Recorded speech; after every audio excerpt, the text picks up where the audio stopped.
Well, fed by the Arbuckle-Simpson Aquifer, the Blue River flows through Johnston County and is an important asset for both drinking water and recreation. And it was here that some of the first conflicts arose over the aquifer that feeds that river.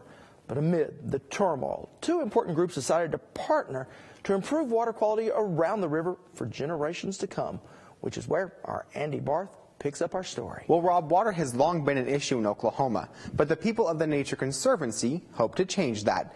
The group completed the initial groundwork for the preserve and kicked off the next phase with a ceremony along the winding Blue River. With the Blue River moving peacefully downstream, it's time to celebrate.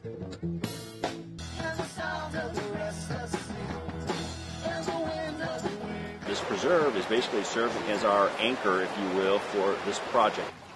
Mike Fuhr is the state director of the Nature Conservancy and says he hopes to restore this meandering river back to a sustainable state.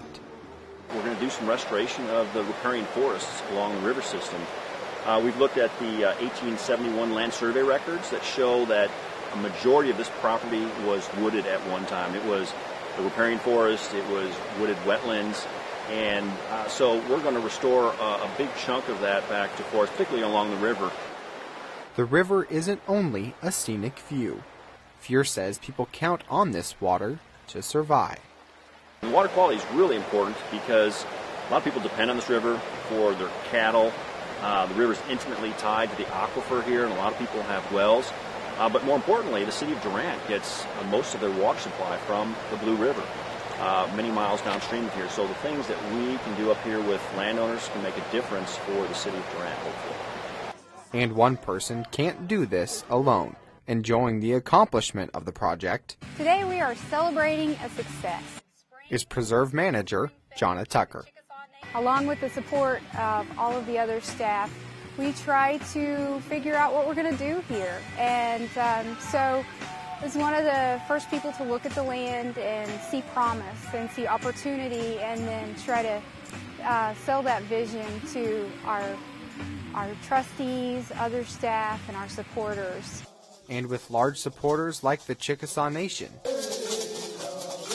Tucker says there is a lot to look forward to. Going forward, I'll be working with a lot of people and standing on the shoulders of giants, trying to determine the best way to leverage this project into voluntary conservation on private land up and down this river.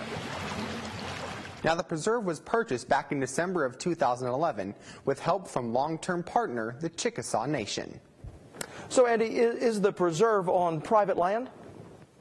Rob, the preserve is privately owned by the Conservancy, but the goal for their restoration efforts is to benefit the public by improving water quality for all Oklahomans downstream. All right. Thank you so much, Andy. You're welcome, Rob.